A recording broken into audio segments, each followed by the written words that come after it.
Coming up in the LCS preview show, we break down the base race, pack our bags for London, and let you in on some fantasy secrets. Don't touch that browser. The LCS preview show starts right now.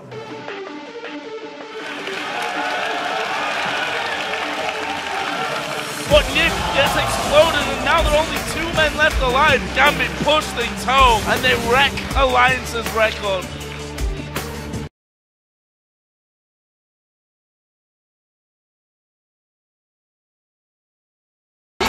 What I'm most skilled at. The inhibitor turrets are dropping.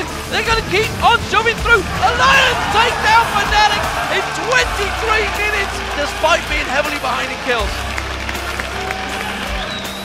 Oh my gosh, the double kill, and he makes it out alive. It's going to be a 30-minute win for Team Solar Mid. 2 solid wins this weekend.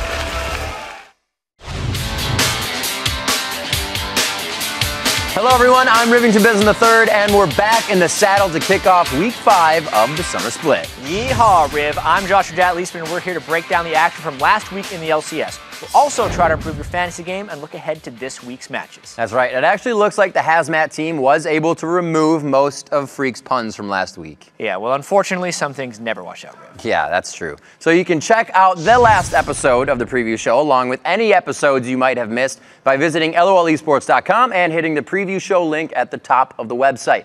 It's our new home on the web, sandwiched right between leagues and tickets. Yeah, and it is a delicious place to be as well. Indeed. Did you know, Jat, that sandwiches were actually invented in Europe? Did not know that. Did not. A lot of you guys didn't either, probably. So that's your historical fact of the day. Consider yourself enlightened. With that in mind now, let's turn to the European LCS and check out some highlights from Week 4. Our first featured matchup is Thursday's game between the 6-2 SK and the 4-4 Fnatic. Yeah, this is the El Clasico match, and honestly, the first time these guys played this year, Fnatic jumped out to a pretty big kill lead. Yeah, and it's going to be FLICKR jumping in with the Destiny on this one, coming in, helping First Blood almost to get to that, but it's the Reckless's Twitch that gets it. It just keeps going from bad to worse. Twisted Fate coming in with the Stealth Bomber on Twitch. Reckless and FLICKR were just a roaming death squad this match. They were just able to make everything happen, continuously catching the damage to come out, not something that can be stopped. Fnatic seem to be back in great shape. They pick up a dominating win against SK there. Next up, we're looking at Alliance versus an inconsistent Gambit at the moment. Yeah, and this is an Alliance team that was 7-1 coming into this, seeming like the most consistent team in all of Europe. But Shook ends up going down early. And if you have a play from Gambit, who else gets First Blood? Edward coming up with that one. 28 minutes in, Frog is a Nivea. Blows up Genja's Lucian, though, as he starts to take hold. Yeah, it seemed very close at this point, but once again, a great turnaround, and Shook goes down to who else? Edward. Absolutely. Edward with another kill on the game, making some loud shouts out on Sona. We're going to see more play coming in the game. Shook again in a bad spot, wrong time. Yeah, not his game, and Gambit pulls into a huge lead, especially after this awesome team fight. They pick up 3 kills on this, and the curse of the 7-1 is real. Gambit shuts down Alliance. Up next, the rising Fnatic also looking to keep the Alliance super team from continuing their domination in the EU LCS. And Fnatic look to carry their momentum from the first game right into this one with a great early gank bottom, picking up a kill. Really able to finalize these kills, the whole team getting a little bit onto that one. Just a few minutes later, 8 minutes and 50 seconds in, they continue the global pressure. FLICKR on TF. So solid dive here. Soaz taking just enough damage, getting his ultimate, hopping away. Everything was so clean for Fnatic, it seemed, in this game.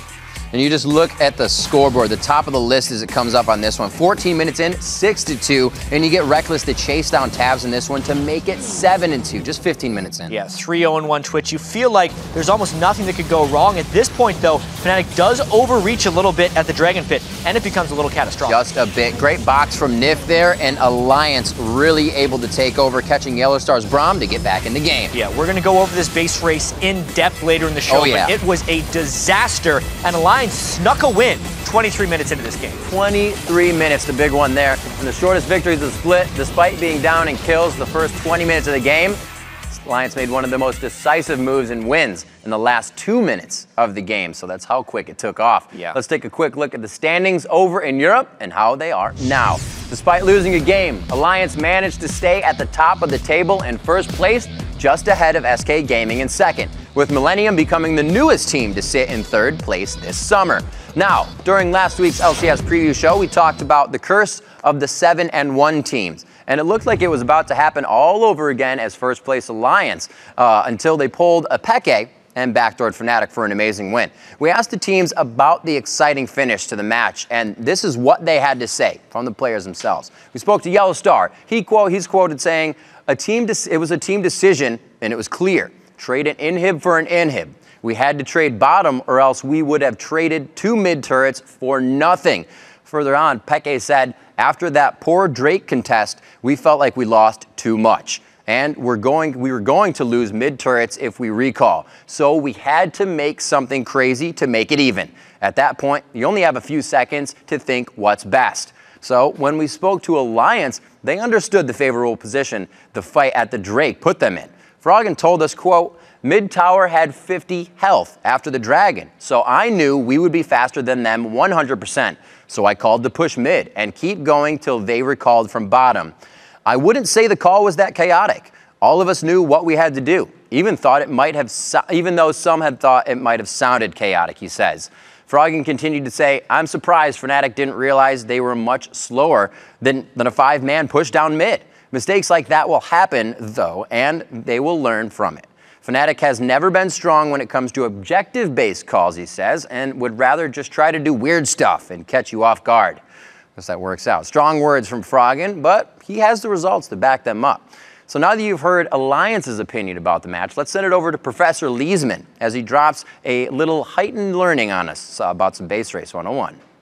Yeah, Riv, we promised we were going to take a look at it during the highlights, so let's actually take a closer look at this base race where Fnatic was seemingly caught completely off guard. Now remember, they're down 4 kills and a turret when all of this starts, but the biggest thing is, when you're dealing with base races, is trying to judge how much you are willing to give up, because obviously one wrong move, and especially if people aren't on the same page, you can just end up losing the game. So right off the bat here, we can see that Alliance has the entire team grouped up in the correct area, everyone around this turret right here. And there is no one on Fnatic even on the map at this point. So let's just roll the clip at this point to see really what ends up happening. And right here, if Fnatic wants to do the split push down at the bottom of the map, they should continue to do it. And they should plan to trade the inhibs like they said. But if we pause it right here, we can see Soaz is way out of bounds.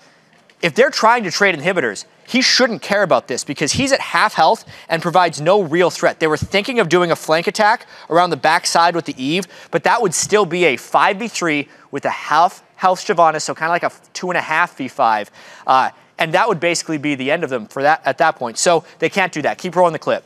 At this point, Soaz kind of realizes it, but Yellow Star was there kind of supporting him as well. All these wishy-washy calls. He goes down, which makes the situation even more dire. At this point, if we pause it right here, Soaz decides to bail out, but he decides a little bit late how to bail out. If you look at how low his health actually is. And what Fnatic would have to do right here is abandon the inhibitor trade because they have no way of actually trading the inhibitors without losing the game. But instead of FLICKR going back to base, he decides to go for the inhibitor, even though no one's alive to actually defend it. So keep rolling the clip. As you can see, Froggen ends up picking up Soaz, which makes situations from bad to worse. Now, even if they get back, they only have 3 people, which arguably isn't enough to hold the Nexus turrets at this point in the game. That and they're extremely low. Reckless backed incredibly late. Everyone tries to pile in by the very end of it. Cyanide still hasn't engaged by the time the second Nexus turret is going down because no one could be synced up. He was actually the only one who wanted to be synced up with the initiations. Everything went wrong. But honestly, if any of the one things went proper for Fnatic during that, they wouldn't have lost the game. But everything went wrong. So hopefully you learned a few things because there will be a test later. But there was more happening in the European LCS besides this match. Right, Riv? That is right, Jat. So let's cross the Atlantic and check in with Trevor Quickshot Henry for some analysis of the scene in Europe. How's it going, Quickshot? Quickshot here, and it's brilliant, Riv. I got to say, it's really beautiful here in Cologne, and I'm really looking forward to it. Oh, you're not Quickshot freak. What have you done with Trevor? Nothing that can be proven in a court of law, don't worry. Actually, so Quickshot's on assignment in London this week as the European LCS is taking a field trip for week 5. And he did get his permission slip signed, so it's all good. But thanks, Riv. And, you know, do you smell that? I smell the delicious scent of puns. Yeah, I made sure to bring my nose plugs today, Freak. Thank you very much. Speaking of London, Gambit has run into some visa issues here, and we'll have to make some roster changes. Who's in and who's out for Gambit in Week 5? So only one of Gambit's starters will actually be playing in London this week. Newcomer Nick is the mid laner. He's going to stay on that squad, but Gambit otherwise is going to field 4 sort of brand new players. So first up, AD carry Fury. He actually subbed for Gambit during the spring. He did all right, actually. They went 1-1 that week when he was subbing in. Joining Fury and Nick are 2 members of the Challenger team Heavy Bot Lane, top laner Kaiboshard, and support player Hiva will be joining them. And finally, in the jungle is Lulax. Now, he's not on any Challenger teams this split, but he's a top-tier Challenger solo queue player, so he's pretty good as well. Now, while this might seem like a team destined to lose 2 games over in London, remember last time Gambit had to field a team of subs, they went 1-1, in the spring split. So when you consider how well the actual team is playing with their real roster, 1-1 actually just might be an improvement. All right, thanks for that, Freak. I don't know how the Gambit subs will do this weekend, but thank you for subbing in for Quickshot. Got you, man. There we go. Thanks, Freak. We'll see you a bit later in the show. And because of the European LCS has cast a Hypernetic position reverser on the schedule this week, that's why we're here, the games will lock in from London on Saturday. Their day begins with the European Challenger Series Finals, where the Ninjas in Pajamas will face H2K Gaming in a best of 3. Then the European LCS will begin with a battle for first place with SK Gaming taking on Alliance. Then the action continues, why would it not, in the UK on Sunday with 4 more games, beginning with the Roccat facing Nick and the Gambit subs. Many of you have been following the players a lot more closely this split since the introduction of the Fantasy LCS, where the search for fortune and glory in the form of tons of points, it can be quite elusive. Luckily, we have the man to prepare your roster and level up your lineup, so let's check out the Fantasy studs, duds, and sleepers, and alerts with chat. Thanks, Rib. And I know that a lot of you want to lock up your players before the North American LCS gets underway, so let's get right to it because we have a lot of details to drop. First off, let's take a look at the top performers from last week because it's important to know who's been doing well. TSM's bot lane, Wild Turtle and Glebe did amazingly last week considering they've been underperforming. 123 points when they're only predicted to get 61. Remember, 75% of leagues started Turtle, but only 35% started Glebe because he'd been performing so poorly. Millennium's bottom lane, though, was honestly more impressive when you consider how many of them were being started. Creatine was only started in 18% of leagues, and for some reason, despite J-Re scoring so many points week after week, he was only started in 5% of leagues. So start those guys if you have them because they are performing week after week. Guys that didn't work out so well last week was the Alliance bottom lane. Even though they did have that awesome base race win, that didn't give them a lot of fantasy points. Only 15 points total, well behind their estimated 66 for that week. And the most disappointing group of fantasy players by far was LMQ last week. In week 3, everyone was on the hype train. They loved having LMQ on their fantasy team. 301 points combined if you combine all of them. 78% fewer points next week, 65. So LMQ with a total disaster. And this week, they actually have an even tougher schedule. They played EG and Curse last week in their bad week. They face CLG and Cloud9 here. And remember, Xiao and Vasily are being started in 75% or more of their leagues. So you might want to start considering some alternatives. But let's take a look at the pros who are kind of sleepers this week, and you might want to start. First up is going to be EG's AD carry Altec. He faces Wild Turtle and Robert X. Lee, which might seem like a difficult matchup, but they're actually the 2 AD carries who have died more than any other AD carries in the North American LCS. And Altec is only being played in 11% of leagues, so he could be a solid starter this week. Also, Creatine, we mentioned him earlier, but he plays against Fnatic and Roccat. This guy puts up numbers week after week. His team will be facing both of those guys. So be on the lookout for big numbers from Creatine. And we know he's available in a lot of leagues from earlier. Also, we have to take a look at the fantasy alerts. As Freak mentioned previously, Gambit is playing with 4 subs. So even if you're playing Nick, there's a chance he's going to be underperforming. You definitely want to put them on the bench. As well, We Will Failure is going to be out for Super Hot Crew. Yarrow is in. I would put a caution on everyone involved in the Super Hot Crew bot lane. The synergy is different. Definitely don't start We Will Failure because he's not going to be playing. But caution, especially for guys that aren't really playing this week. So most prognostications aren't 100% true. If you read the fine print, it basically says that none of it's guaranteed to actually happen. But it could, and we think that's all important, so maybe. We'd like to hear your fantasy picks as well. And since no one correctly predicted last week with the correct hashtag, you're on notice. Send a tweet to @LOL Esports with the hashtag LCS preview, telling us which player will score the most fantasy points this week. We'll keep track and call out the first person to respond with the right answer, as long as they have the hashtag in there. Now we're going to go stealth through the brush and sneak up on some unsuspecting pros during their most intimate moments, both on and off the Rift. You guessed it, it's time for the all chat. Fizz is in this bush, he's in this bush. We can end now. Walk up mid, walk up mid. Nice, nice, nice, nice. You got it. I don't feel safe anymore now that they do the all chat thing. I'm afraid to like make bad jokes. I'm afraid to play League of Legends.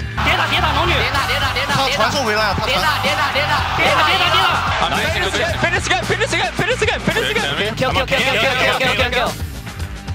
Woo, baby! I'm out. If it wasn't for FLICKR, you wouldn't have won this game. Yeah. And my 2 voice staffs. Fucking voice staffs, I love you. I won your My 2 voice staffs. Good job. Give me some Nice job. Clear course, good plan. Something I cannot remember. Okay. Close enough. Rengar's sitting in the brush up here. We can get drag, yeah. I think that's a double kill. Oh my god. Let's get dragon. That's fine.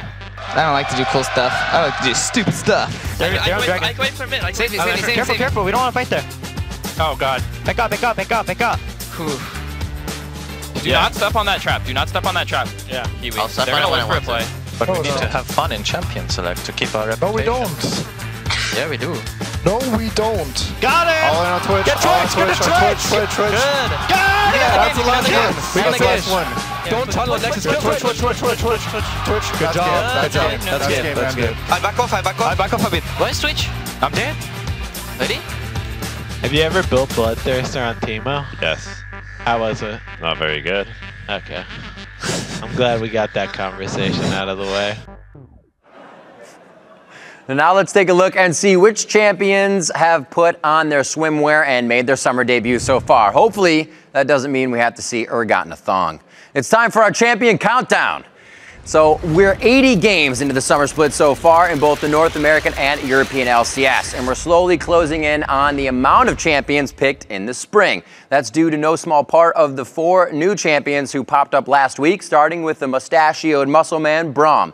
The Heart of the Freljord made his LCS debut in the Gambit versus Millennium game when he was picked up by Jayri. Rengar was enabled once more and picked up, followed closely by Nocturne and Ahri. That brings our grand total to 61 champions played right now. If we want to hit the 93 played last split, let's hope we see a little variety during the picks this week. Although one champion we won't be seeing is, alas, poor Yorick, who is currently permabanned this week because of a bug. So, and we'd like to congratulate now the people for correctly guessing that you would see Braum and his Giant Shield picked next in the LCS. Although I heard that Freak cheated and gave you the right answers while I was gone, still, fair is fair, and we tip our mustache to all of you. I think if you know who will be next on the champion list, you should then, and make their debut in the sun, you should tweet us at LOL Esports along with the hashtag LCS preview. And we'll see how good you are at predicting the future.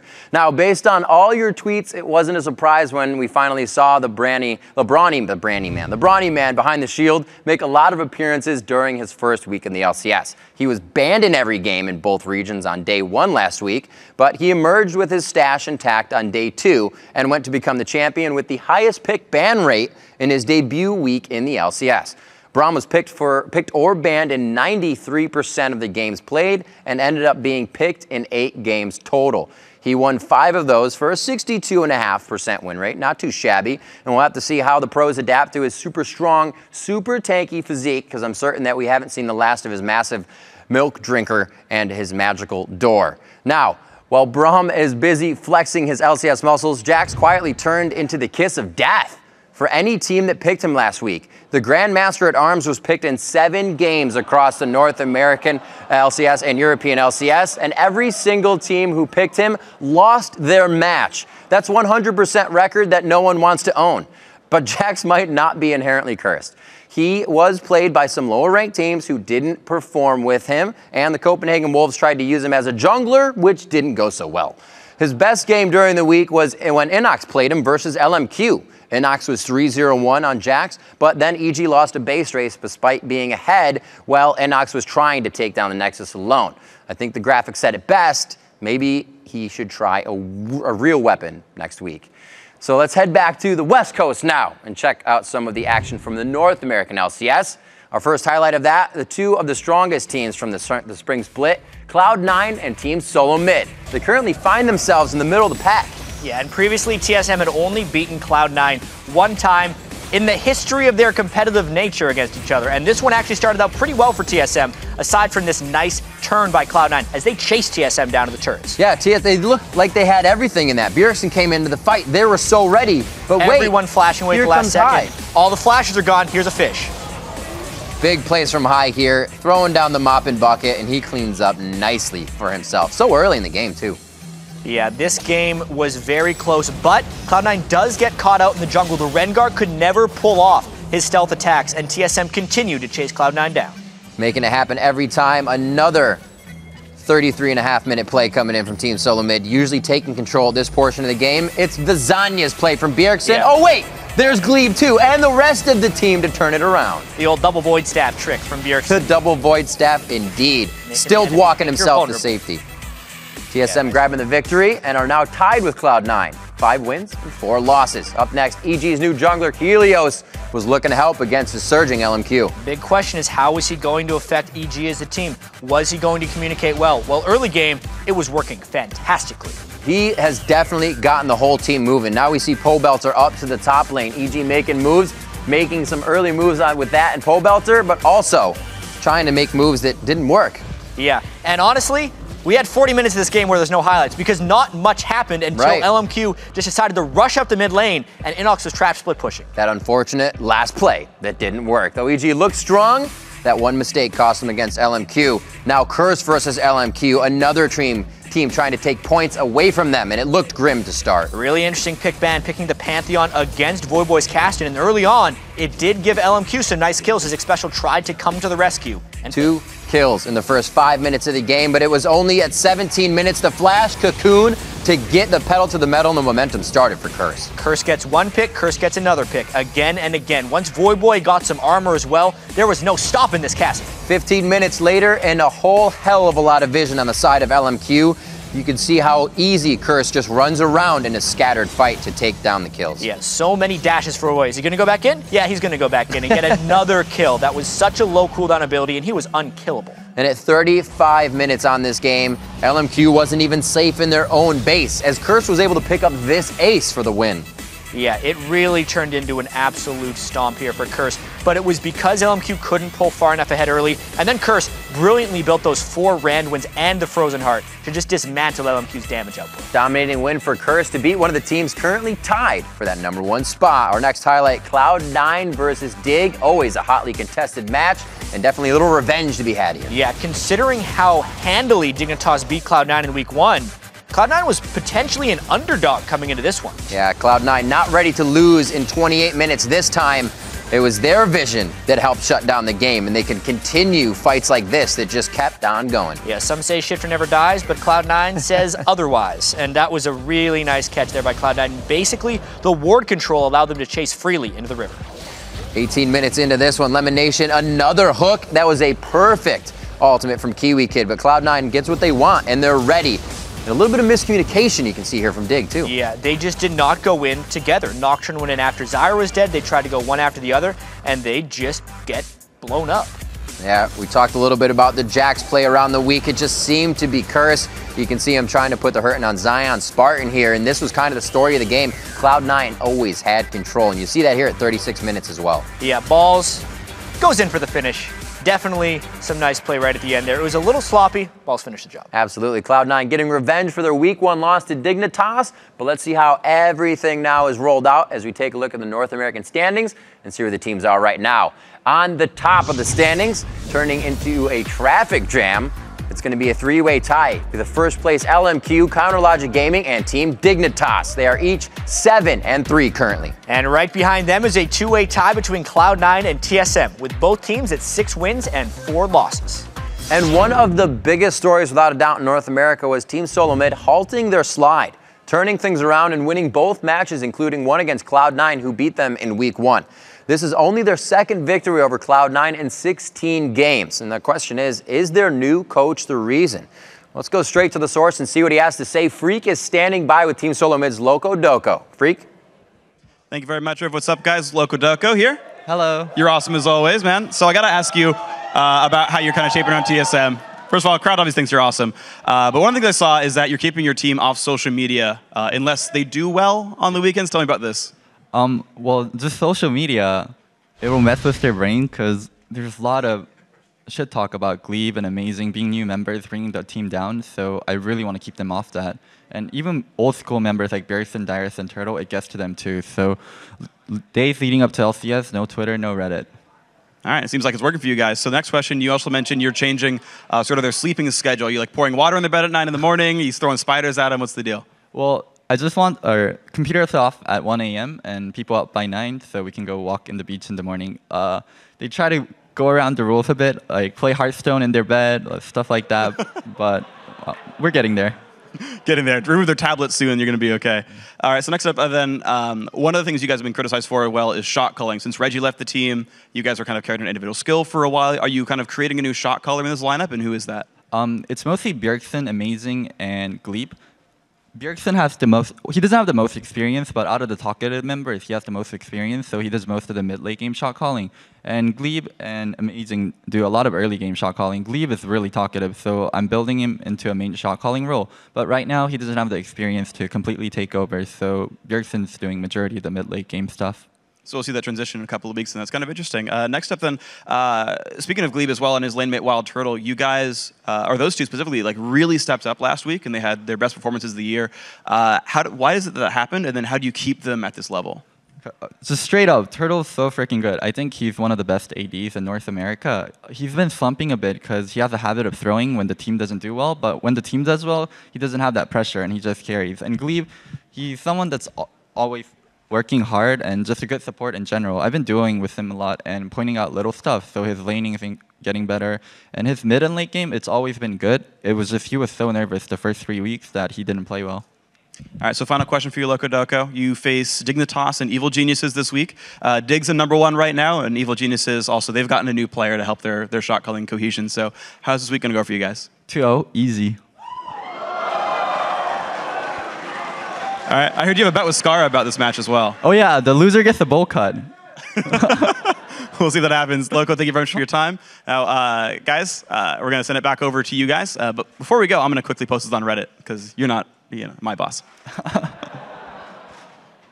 Thanks, Freak. I think you guys should up that to the entire teams get bowl cuts, depending on who wins. Anyways, all right, as soon as the preview show concludes, the North American LCS will kick off their day, beginning with Curse versus Cloud9. Then we'll see if Team Solo Mid can continue to improve as they face Dignitas. And after those matches, 2 first-place teams will meet as LMQ takes on CLG. And on Friday, the North American LCS will continue with 4 more matches, starting with Dignitas vs Complexity and a rematch between the Evil Geniuses and TSM. And now we've collected the top 5 plays of Week 4 from around the LCS and assembled them here for your viewing pleasure. Or as Earthrider Corky calls it, the Penta. At number 5, High goes fishing for a double kill and barely gets out alive. There's the fish! High would chum the waters and he comes to clean up on janitor duty. A double kill now on the Glebe, and he's gonna try to get himself out of a tight situation here. Dyrus and Amazing, both at 5, are still gonna have enough without the ulties. Oh my god, there's the ultimate from Rob! What an amazing play from Cloud9 in the end. What? That was a big, crazy fight. And at number 4, probably shouldn't have clicked the lantern. Careful, we don't want to fight there. Oh god. Oh, very nice. Now the tidal wave goes out. Probably goes down. Probably was tricked by Bubba there. What a combo. At number 3, Alliance wins the game in 2 minutes after losing the first 20. Yellowstar comes back in, respawns, goes back down again. Alliance keeps on pushing. Meanwhile, in the bottom lane, you can see Reckless. He's on the inhibitor turret as well. He's keeping on down towards there. Froggen catches down Soas. The Destiny comes around. Cyanide going to come around the side here. They're going to keep on pushing. We can see in the bottom corner. That's the inhibitor turret going down. Alliance are keep on pushing. The inhibitor turrets are dropping. They're going to keep on shoving through. And Fnatic have to back away desperately, but that's a second Nexus turret going down. They're on to the Nexus. Can they finish the game right here? A 23-minute game. Alliance, they're going to get blocked off. They can't finish it, can they? One more hit. They've done it! Alliance take down Fnatic in 23 minutes, despite being heavily behind in kills. Coming in at number 2, Meteos and High take at Bjergsen's bait, and Bjergsen takes a lantern to safety. Here. There's the 1-2, a 3 possibly coming in. There's the Zanya's denying that. Can he get over the wall? And he does, but the follow. Oh, Gleam is there. The rest of the team is there. Oh my God, Bjergsen stays alive. 41 seconds on Meteos, 45 seconds on High. They are running amok right now, and TSM's going to be looking for the Nexus soon. Our number 1 play this week features Bjergsen with the swift moves as he picks up a double kill in a 1v2. 2 versus 1 up top on Bjergsen, switching target. They might be able to capitalize. Oh, he goes back in. Oh my gosh. Oh, he goes back in. The healing's going to be there. Will he actually be able to rock this out? The double kill. This shouldn't kill him, and he makes it out alive. I like his use of the active with Blade of the Ruin King right after he does his ult. I'm going to see. We have a 1v1, and then we have a 2v1 with Yasuo. Who's going to break out the 3v1? I wonder. Or 1v6. When's Hexico coming back? When's it coming back? If you're just tuning in and you missed most of the preview show, you need a new alarm clock. But you can also visit us by heading to lolesports.com and clicking on the preview show tab at the top of the page. While you're there, you can catch up on past episodes and fine-tune your knowledge of the LCS in a perfect bite-sized portion that won't fill you up with calories. Nice. Hell yeah. Always worried about that. We'd like to thank you for spending these last 30 minutes with us, and parting is such sweet sorrow. So dry your eyes before the LCS gets underway, and we'd like to leave you with the last hit, or a couple of epic last hits. If Afterman wants to clean those pink wards, he's going to be in there for a while. No, he's got the guts to do it. I'm going to kill these 2 pinks.